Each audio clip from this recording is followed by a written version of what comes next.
Pues nada, Ángel, un gusto tenerte en el podcast. Muchas gracias por aceptar la invitación y pues ya un adicto a la fisioterapia más. Muchas gracias a ti, Miguel, sobre todo por la invitación. Para mí es un honor estar aquí y hablar de la fisioterapia, de lo que es nuestra pasión y compartir experiencias y conocimientos. Seguro que sí. Y bueno, el día de hoy hablaremos de un tema interesante, importante y que a la vez un poco común en la parte clínica, ¿no? Normalmente abordamos las lesiones desde una perspectiva más estructural, como ya lo hablaremos más adelante en el caso de un cruzado, pero no tanto desde una perspectiva neurofisiológica ni tenemos en cuenta todos los cambios que existen. Antes de entrar de lleno al tema, me gustaría que nos comentaras quién es Ángel Villanueva como persona y como profesional, para todos los que te escuchen que no te conozcan todavía. Bueno, pues Ángel es un chico de 26 años, un chico normal y corriente, que de toda la vida le ha gustado el deporte, siempre ha estado muy relacionado e involucrado en temas de deporte, ha practicado fútbol, baloncesto, tenis, bádminton, de todo tipo. Y desde los 14 hasta los 18 tuve la suerte de poder ser deportista de élite y al final eso me hizo estar rodeado de fisioterapeutas durante mucho tiempo y aunque no tuve ninguna lesión grave, pero bueno, ahí tuve mis pequeñas lesiones que bueno, me han ayudado pues a decidirme desde muy pequeño a querer estudiar fisioterapia.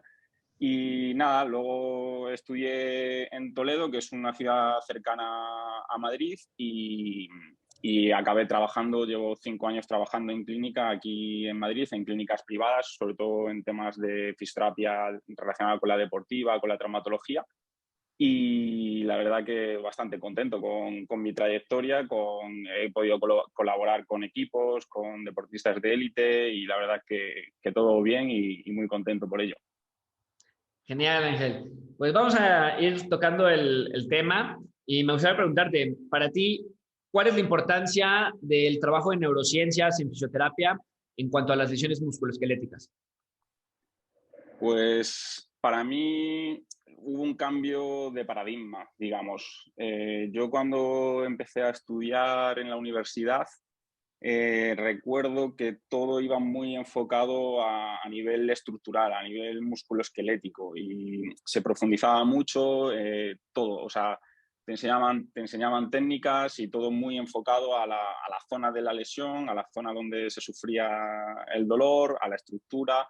Y ya cuando fui avanzando, cuando estaba trabajando, empecé a investigar, había cosas que no me cuadraban, hacía formaciones y me contaban unas cosas y yo no pensaba que había más allá, ¿sabes? En el cuerpo, en el sistema, en ese sistema nervioso que al final me empezó a llamar la atención y es cuando empecé a investigar un poco más. Y al final también cuando empiezas a tratar a las personas es cuando te das cuenta de que algo falla. O sea, todo lo que te han contado lo aplicas y a veces funciona, pero hay otras veces que, no, que el paciente no mejora. Entonces ya ahí es cuando te das cuenta de que hay más allá de la estructura, de solo el músculo, del tendón, del ligamento, a nivel más musculoesquelético, y es cuando ya empiezo a investigar y ver qué es lo que está sucediendo en el resto de sistemas, en el resto del organismo. Genial. Y justo lo que has comentado y lo que platicaba al inicio, ¿no? Hay que ir y ver más allá de lo estructural, de un músculo, de un tendón y poder entender todos estos cambios que existen. Y una de las Mm. lesiones que más cambios presentan a nivel musculoesquelético pues es una lesión de ligamento cruzado anterior, Sí. donde hay muchísimos cambios a nivel central. ¿Qué cambios son los más importantes que ocurren posterior a una lesión? A ver, ahora lo que sabemos es que en el tema del ligamento cruzado anterior, aunque yo lo intento siempre extrapolar a casi todos los casos clínicos, ¿vale? Sí es verdad que es el que más estudios hay, igual que, por ejemplo, cuando hablamos de excéntricos, siempre para el tendón excéntrico, excéntrico, excéntrico, pero al final lo enfocamos mucho a ese tipo de lesiones o lo relacionamos mucho con esa lesión, porque es donde más hay investigación. Pero al final, en otro tipo de lesiones de esguinces de tobillo, dolor persistente a nivel cervical, también ocurren cambios a nivel del sistema nervioso. Lo que me preguntabas, cuando tú tienes una lesión del ligamento cruzado anterior, lo que sucede es que hay un aumento de la actividad nociceptiva, ¿vale? Entonces, hay un aumento, hay una información que se recibe de vías aferentes al sistema nervioso central, al cerebro. El cerebro procesa esa información y genera un output motor o el dolor, alteraciones a nivel control motor, alteraciones del movimiento, ¿no? Y diferentes tipos de output que existen.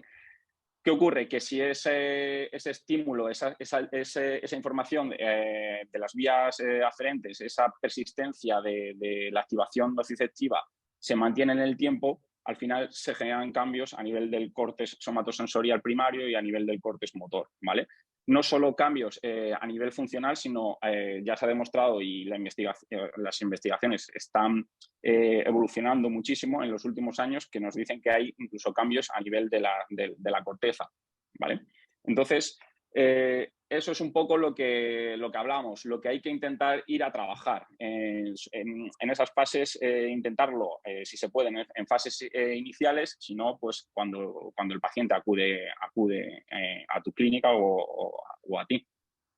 Claro, pero justo por ahí va la siguiente pregunta que quería hacerte, que era cuándo incluir, ¿no? Todavía sin hablar todavía de las herramientas que tenemos disponibles para revertir todos estos cambios, pero sí pues tener claro, ¿no? Que era cuándo incluirlas, pero bueno, creo que ahí nos las has contestado un poco, ¿no? Y que al final pues nunca es tarde incluir estas herramientas y que se pueden trabajar desde una etapa inicial hasta posteriormente. Ahora, aquí nada más me gustaría comentarte algo. ¿Existiría algún cambio o sería más difícil revertir estos cambios iniciándolos desde una fase temprana posoperado o si se ha sido más adelante, si el paciente ha llegado 3-4 meses después posoperado? Si lo mejor es cogerlo en una fase aguda, en una fase temprana. Al final, si esa actividad nociceptiva lleva menos tiempo, los cambios van a ser menores, ¿vale? Entonces, eso sería lo primordial. Lo que pasa es que a nivel clínico no siempre se dan los casos. Yo te pongo un ejemplo reciente que tuve de un cruzado anterior que llegó se puso en comunicación conmigo y hicimos una valoración y era un cruzado de hace 4 años. 4 años. Y después de la valoración había muchas alteraciones a nivel propioceptivo, a nivel de equilibrio, a nivel de fuerza. Cuando piensas que 4 años ya debía de ser suficiente como para que el propio sistema fuese capaz de revertir la situación.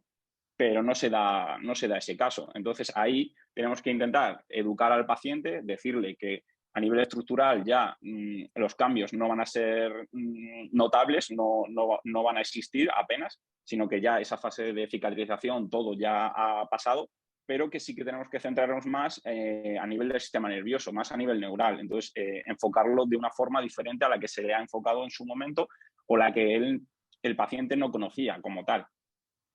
Esa es. Y bueno, aquí también has mencionado algo súper importante, que es el tema de valorar, porque a veces, bueno, disponemos ya de las herramientas, conocemos de estas herramientas que vamos a hablar más adelante en cuanto a este trabajo de neurociencias y revertir estos cambios, pero nadie habla acerca de la evaluación y cómo darse cuenta si existen estos déficits. Entonces, aquí te preguntaría justo esta parte.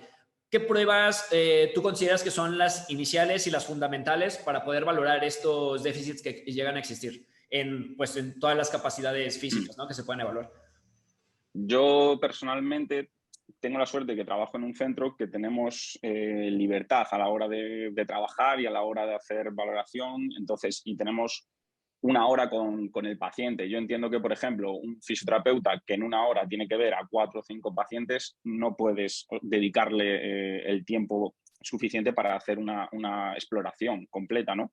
Entonces, yo suelo hacer tanto test a nivel muscular como a nivel sensitivo, pues al final en el cuerpo existen diferentes tipos de receptores, entonces a nivel táctil, a nivel de termorreceptores, de la presión, valorreceptores. Trabajamos también con discriminación de 2 puntos, ¿vale? Utilizo aplicaciones que me sirven para trabajar, pero también me sirven para valorar al principio. La electromiografía también es una herramienta que podemos utilizar, aunque a día de hoy sigue siendo, desde mi punto de vista, cara y cada vez más asequible, pero poco asequible a todo el mundo.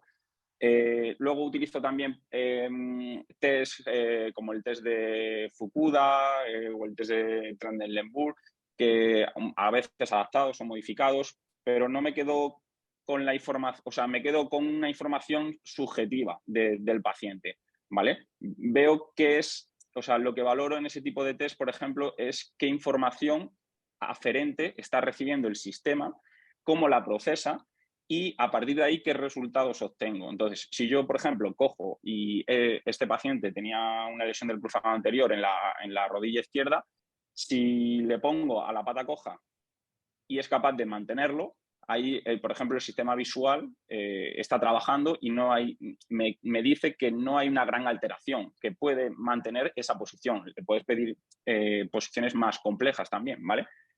Si cierra los ojos y empieza a ver movimiento, empieza a ver cosas raras que no puede mantenerse en la posición, pues empiezo ya a pensar que puede haber una alteración a lo mejor a través del sistema vestibular o a nivel proprioceptivo de los receptores del pie, de la rodilla, de la cadera, ¿vale? Pues ese tipo de test subjetivos a mí me dan bastante valor a la hora de abordar este tipo de casos.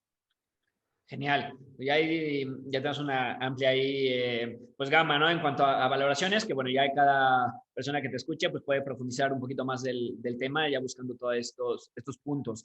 Y ahora sí, entramos pues a lo mejor a la parte más importante, más interesante, más hasta instagrameable, que son en cuanto a las herramientas, ¿no? Que sabemos que se ha puesto muy de moda todo este tema de neurociencias, al menos aquí en México está tomando una relevancia importante de unos años para acá, ahora con el uso de redes sociales mucho más, y sobre todo porque son trabajos, justo eso, como te decía, ¿no? Instagrameables, y que a veces nada más porque se ven bonitos, aparatosos, o porque usan una app o algo, los usamos, pero no tenemos idea ni para qué es, que justo ahora ya nos has comentado pues, esta relevancia. ¿Tú qué herramientas consideras que son fundamentales para poder trabajar estos cambios y para poder hacer este trabajo en neurociencias? Ya ahorita te preguntaré un poco acerca de este trabajo visual, de este trabajo cognitivo, pero a grandes rasgos, ¿qué herramientas sueles elegir tú para trabajar? Yo ahora estoy subiendo una serie de posts donde pongo un poco las aplicaciones, herramientas que yo tengo en mi dispositivo. Intento que la mayoría sean gratuitas y luego hay algunas que tienen algún coste, pero intento que sea el mínimo posible. Pero a día de hoy es que tenemos herramientas en la palma de la mano. O sea, con el móvil podemos hacer muchísimas cosas. Entonces, la terapia espejo, con un espejo cualquiera, al final es una herramienta barata que se lleva haciendo desde hace 20 años y que, como en este caso no es de Instagram, no es tan bonita para publicar, pero es una herramienta que yo uso mucho en clínica. Luego, para el tema de juicio de lateralidad, para el tema de la corteza somatosensorial primaria, el Recognize es una aplicación también que te ayuda a trabajar esa discriminalidad de un hemisferio, ¿vale? Se usa mucho en procesos de inmovilización o también se puede incluso utilizar, que esto yo creo que es menos conocido en temas de dolor nociplástico, dolor persistente, ¿vale? Y más herramientas, Switch On también es una aplicación que uso bastante para trabajar temas de foco externo y es una herramienta que al final genera mucha adherencia al paciente, se lo pasa bien a la hora de hacer una tarea. El tema del metrónomo, tienes el láser como trabajo de foco externo, también para generar una mayor complejidad en la tarea. Todas estas herramientas al final nos ayudan a generar un aumento de la excitabilidad corticoespinal, ¿vale? Entonces generan cambios en el sistema nervioso. Ya la que queramos elegir dependerá un poco del contexto, del tipo de paciente que tengas delante y de la clínica donde cada uno trabaje. Ese es, y justo eso te iba también a mencionar, ¿no? Porque tenemos una amplia gama de herramientas, pero pues no todas las herramientas son para todos los pacientes. Habrá algunos que a lo mejor aplicaciones o algunas herramientas sean aburridas, ¿no? A lo mejor como tipo lateralidad, pero serán aburridas también si no se sabe explicarle al paciente.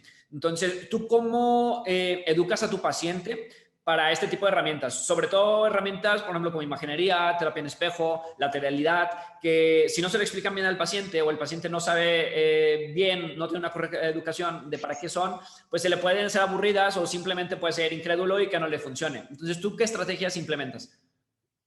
Yo, al final, el tema de neurociencia es teóricamente muy complejo, nos falta mucho por investigar, por estudiar y por conocer. Entonces, lo que sí intento es hacerlo simple. O sea, intento buscar la manera de que el paciente lo comprenda, lo entienda y lo interiorice. Entonces, yo lo que le explico es que después de una lesión, un poco lo que hemos hablado anteriormente, no solo hay cambios a nivel estructural, que de hecho yo en la mayoría de los casos le doy casi la mínima importancia, intento llevármelo más al tema del sistema nervioso. Y lo que le digo, y además se lo demuestro durante la valoración, se lo demuestro durante la aplicación, que también se generan cuando una persona sufre una lesión o lleva un dolor persistente de una larga evolución, se generan cambios ya a nivel del sistema nervioso central, a nivel del cerebro. Entonces, lo que le explico es eso, que esos cambios hay que intentar revertirlos, ¿vale? ¿Y cómo lo conseguimos? Con este tipo de herramientas. Con el Recognize, por ejemplo, que es para el tema de la lateralidad, pues es una herramienta que el paciente lo ve nada más hacerlo. El primer día ve que hay una diferencia de un hemisferio a otro a la hora de reconocerlo y cómo en 3, 4 sesiones es capaz de mejorar ese tiempo de reconocimiento y ya empieza a ver esos cambios somatosensoriales que él no nota, pero que la aplicación le está diciendo que está mejorando realmente.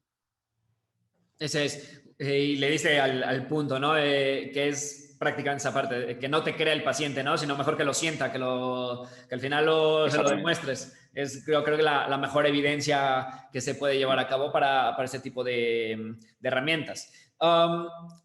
Mencionaste justo ahora esta parte de la parte sensorial y me gustaría que preguntarte, que es algo que también nos olvidamos demasiado, que es este reentrenamiento sensorial. ¿Cómo se valora y cómo se puede llevar a cabo este tipo de reentrenamiento? ¿Y por qué es importante? Claro. Vale. Al final, cuando hay una lesión, por ejemplo, el cruzado anterior que hablamos anteriormente, o recientemente tuve una fractura de radio con cirugía. Al final, cualquier cicatriz, cualquier cirugía o este tipo de lesiones te van a generar también una herida sobre esa lesión, ¿vale?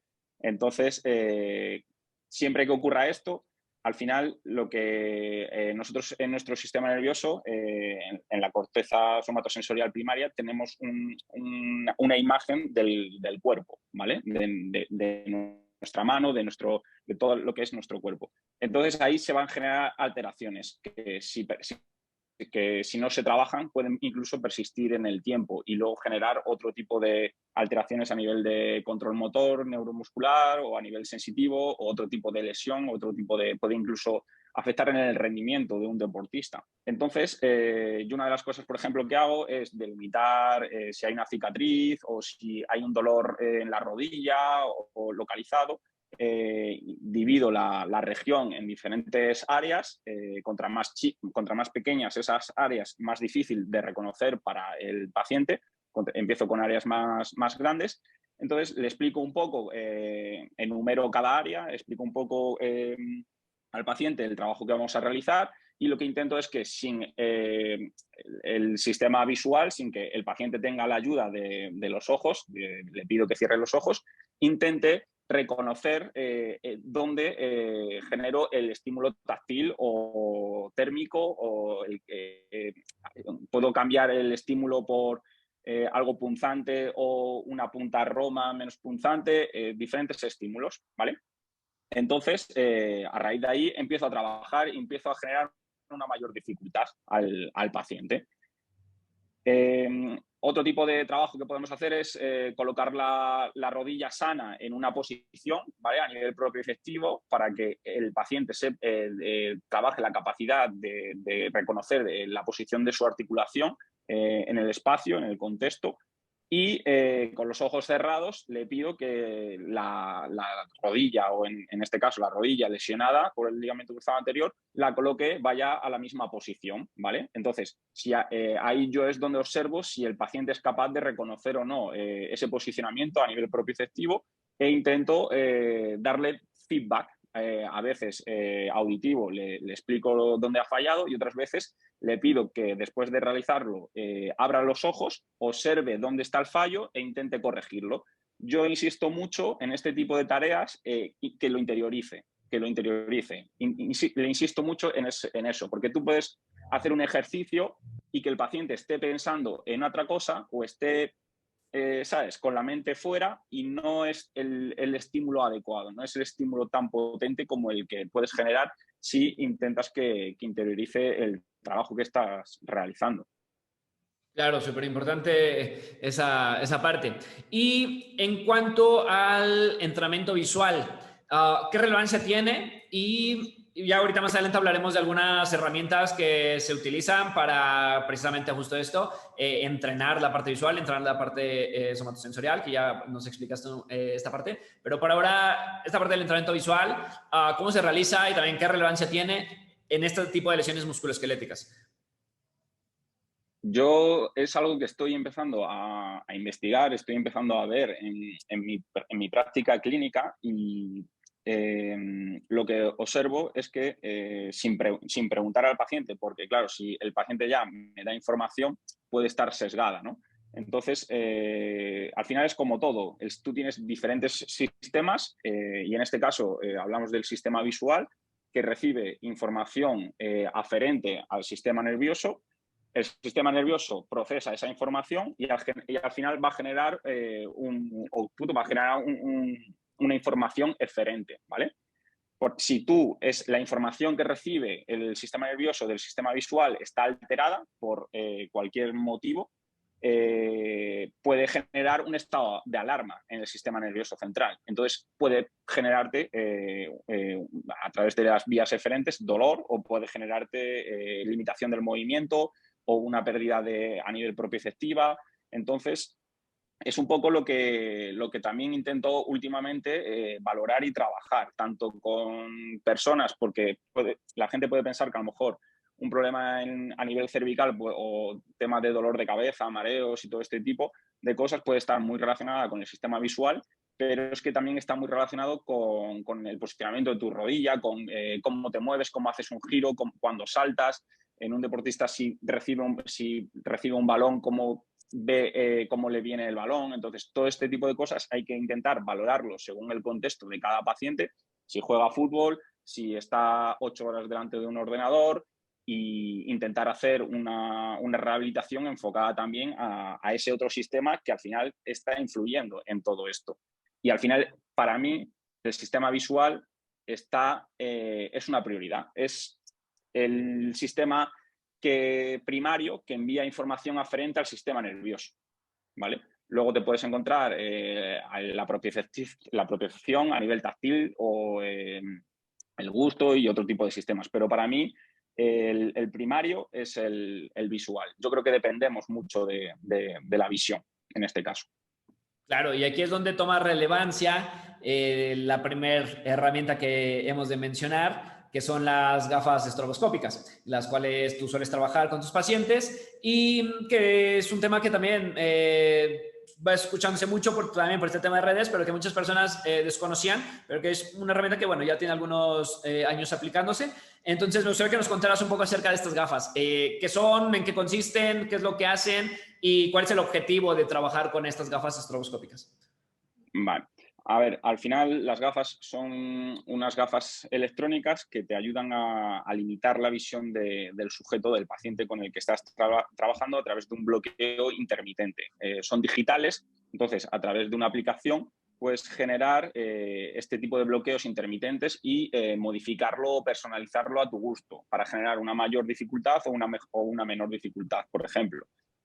O incluso si quieres que este bloqueo sea completo en ambos ojos o que solo afecte a un hemisferio, ¿vale? Entonces, todo eso dependerá un poco del paciente y de la valoración previa que hagas.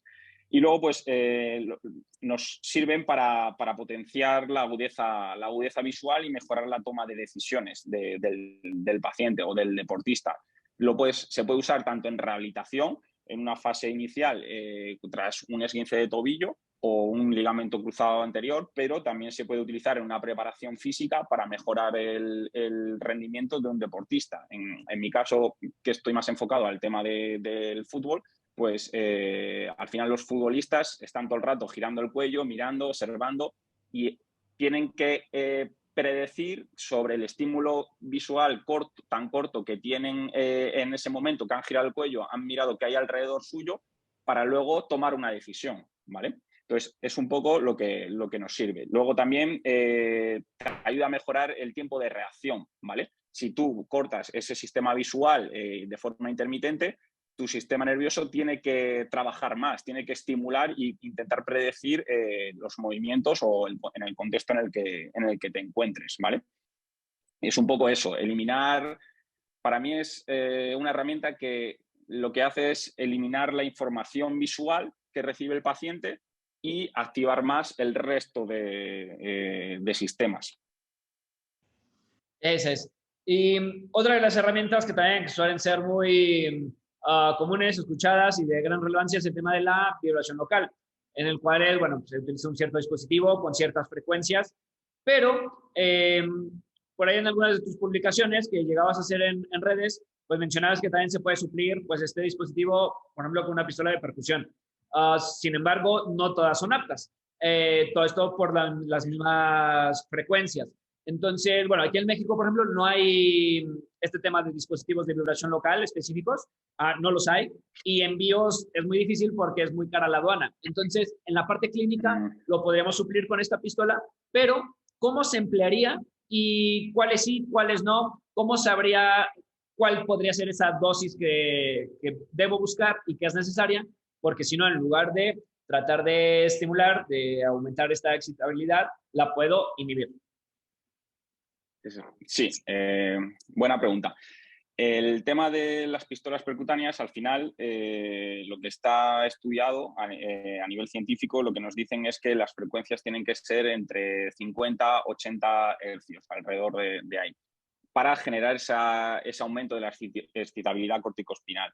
Entonces, ¿qué ocurre? No todas las pistolas que encontramos en Internet presentan esa frecuencia, ¿no? Luego, también tenemos el tema de la amplitud, que tiene que ser entre 0,2 milímetros y 5 milímetros, que es algo también bastante importante.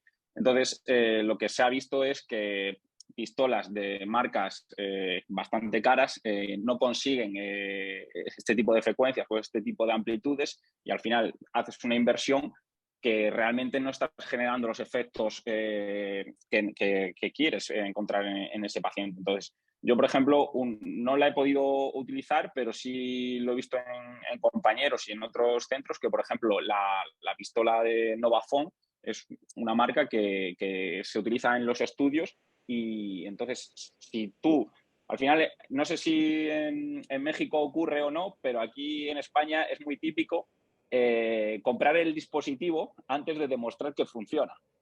Entonces, una cosa que recomiendo a la gente es primero informarse, ver si científicamente ese dispositivo merece la pena invertir el dinero como tal y tomar la decisión de comprarlo o no.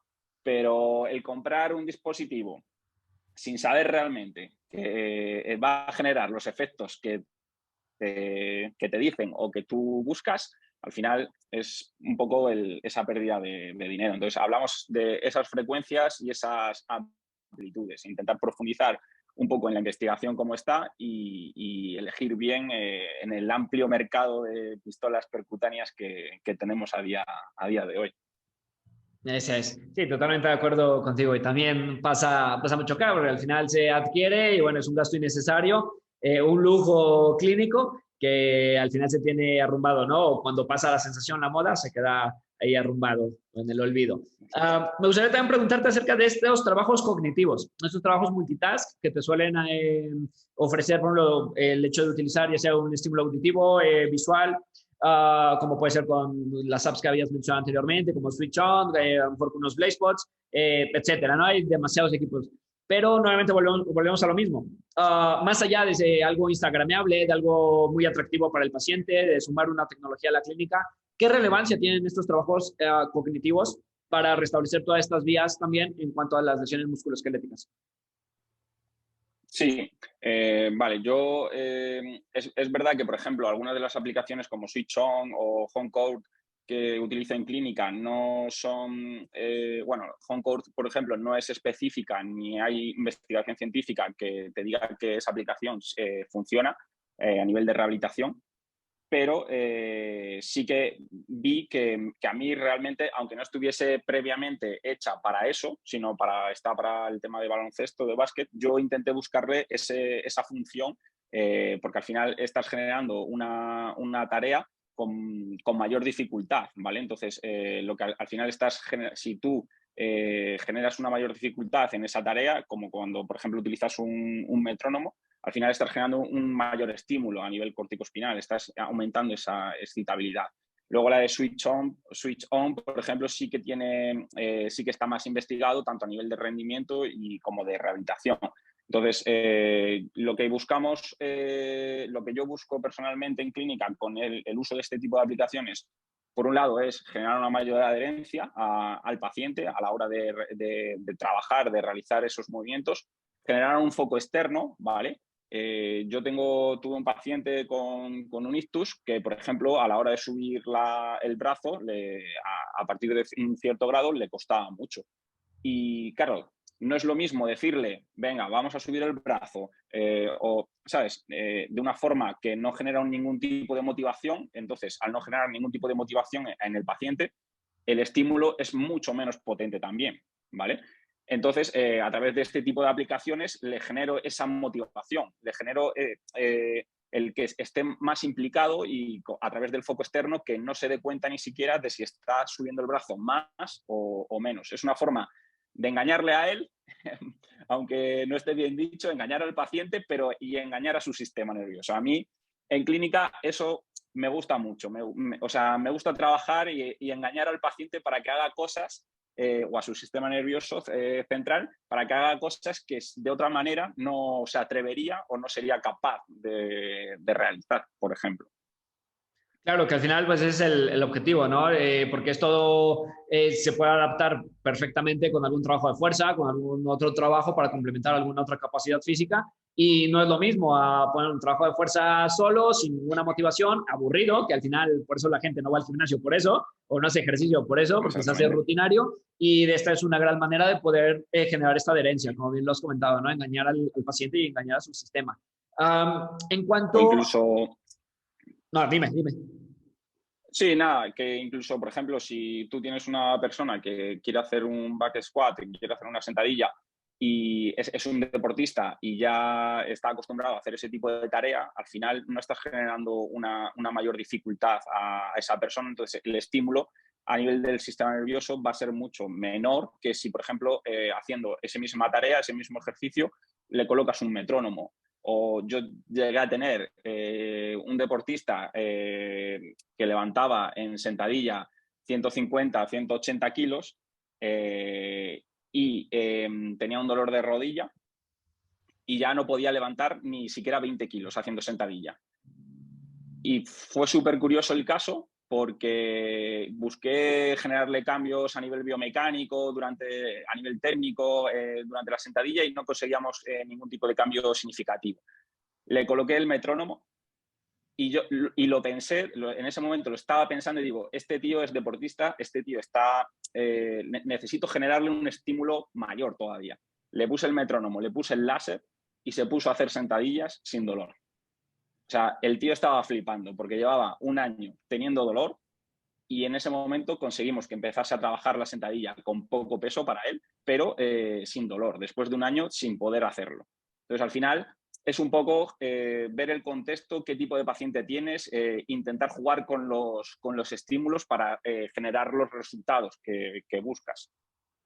Ese es, perfecto. Me gustaría también preguntarte, el tema de, bueno, yo sé que no ves un paciente diario y que en clínica es complicado, pero a lo mejor alguien que trabaja en algún centro, sobre todo una institución a nivel público, a lo mejor, algo, no sé, en España, pero aquí en México se llega a citar a los pacientes de manera diaria muchas veces.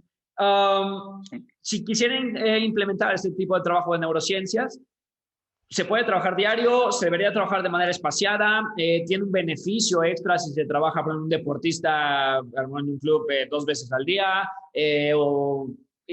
importa el tema de la fatiga a nivel central, ¿cómo se podría ahí dosificar, por así decir, este tipo de trabajos con el resto de terapia?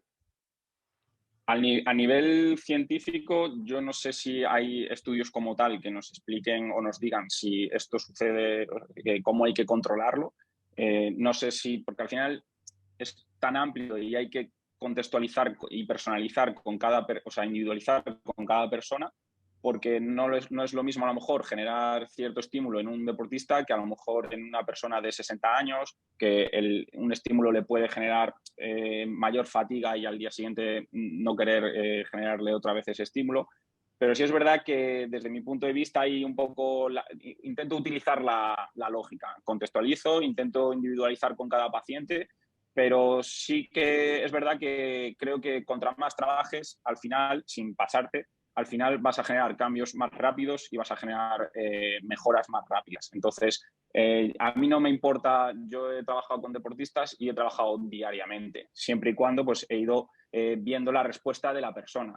Yo, por ejemplo, si hago un trabajo de estímulo visual, puede que con una persona en 5 minutos empiece a aumentar la sintomatología y tenga que parar.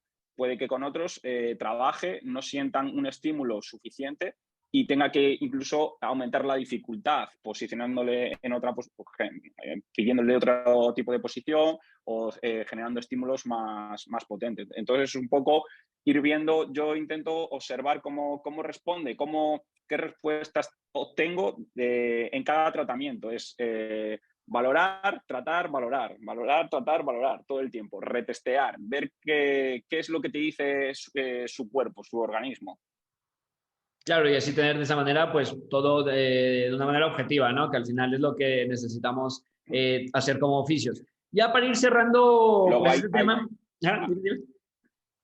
No, que luego hay tareas, por ejemplo, la observación de imágenes, la imaginería motora, todo este tipo de casos que sí que yo con los pacientes los intento usar diariamente. Les explico cómo hacerlo y que lo hagan en casa, no hace falta ni que acudan a la clínica. Incluso prefiero que lo hagan en casa y yo dedicar el tiempo a otro tipo de trabajo, ¿vale? Entonces, en las primeras sesiones intento que aprendan ese tipo de trabajos que son más sencillos de realizar y no necesitan de un profesional con ellos. Y luego hay otro tipo de trabajos, el que hemos hablado de la sentadilla con metrónomo, pues si metes a altas cargas y utilizas el metrónomo, pues al día siguiente a lo mejor no te conviene volverlo a repetir. Esa es, totalmente de acuerdo. Sí, al final va, pues se rige, como ya lo has mencionado, ¿no? De una manera individualizada, de una manera por sentido común y pues de una manera en sentido común en cuanto al ejercicio, ¿no? No vas a repetir el mismo ejercicio de una manera diaria. Ese es. Ya para ir cerrando el tema, bueno, no hablamos de imaginería, terapia en espejo a fondo, pero bueno, hay un episodio aparte donde lo pueden ir a escuchar, no recuerdo ahí el número, pero bueno, es con Nacho Vázquez donde hablábamos justo de ese tema. Ahí pueden profundizar un poquito más para quien nos esté escuchando. Y para ir cerrando ya nada más este tema súper interesante y que, bueno, podemos profundizar muchísimo y podríamos hablar horas, pero igual ya la has contestado esta pregunta, pero me gustaría que la respondas un poquito más a fondo. Y es si es necesario invertir en dispositivos caros para poder llevar a cabo un trabajo de neurociencias y generar los mismos cambios con un aparato a lo mejor caro o que con algo sencillo o con una app gratuita. Es un poco lo que hemos hablado. Yo creo que hay aplicaciones a día de hoy totalmente gratuitas con las que puedes trabajar, como un metrónomo, un láser. Son inversiones mínimas. Estamos hablando de 50, 60 euros a lo mejor. Luego tienes herramientas. A mí, por ejemplo, me gustaría utilizar en un futuro muy cercano, muy presente, el tema de realidad virtual. Me parece que puede cambiar mucho la forma de trabajar y de la clínica actual. Y aquí en España tenemos un compañero que creó una empresa, un software muy enfocado al tema de la rehabilitación. Entonces, yo creo que para empezar tienes opciones en el mercado baratas y económicas, y si luego consideras que obtienes los resultados adecuados y que ves que realmente esto funciona con tus pacientes, pues a lo mejor te interesa invertir más adelante en otro tipo de dispositivos. Pero yo siempre, antes de hacer una inversión, estudiaría y analizaría si realmente merece la pena o no. Claro, que al final los cambios prácticamente son los mismos. Si lo haces de manera visual, no sé, con unos conos de colores, hacerlo con una app, hacerlo con unos BlazePods Exactamente. o algún otro dispositivo. Al final es el mismo objetivo y el mismo beneficio. Exactamente. Esa es. Pues genial, Ángel. Exactamente. Son Pues efectos neurofisiológicos. exactamente, justo, tal cual. No es necesario hacer una gran inversión de inicio. Ya para cerrar el tema, bueno, te preguntaré tres preguntas, valga la redundancia, ya fuera del tema. La primera que te haría es, si tú pudieras decirle un consejo al fisioterapeuta Ángel Villanueva, recién egresado, ¿cuál sería? Uf. Yo es que como me conozco tanto a mí que...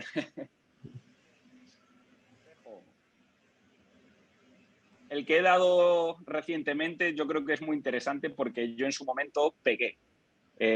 A la hora de hacer formaciones, a la hora de invertir en aparatos, a la hora de quererlo todo, comprar todo, estudiarlo todo, pues yo creo que es muy importante centrarse, ver qué realmente es lo que quieres, enfocarte en ello, investigar e intentar hacer al final hay que invertir en formación, en aparatos y en todo esto, pero con cabeza, que no se nos vaya de las manos. Que a mí, sobre todo, al final cuando sales de la carrera, de estudiar, quieres hacerlo todo, quieres tenerlo todo a disposición, el ecógrafo, el no sé qué. Pues yo ahí intentaría tener más calma y poco a poco, que se puede trabajar con dispositivos muy económicos y luego en un futuro con más caros si hace falta.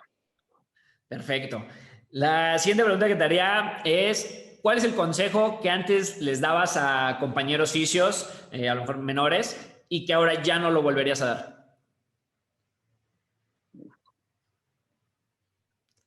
Es que yo soy joven todavía, entonces ha cambiado poco la cosa. Consejos que di y que no volvería a dar. Uf, es complicada esta, ¿eh? A lo mejor es porque he dado buenos consejos Puede ser. y no me he equivocado mucho, pero ahora mismo no sabría decirte. Seguramente alguno me habré equivocado y en alguno habré fallado y se acordarán de mí, pero no, ahora mismo no sabría decirte.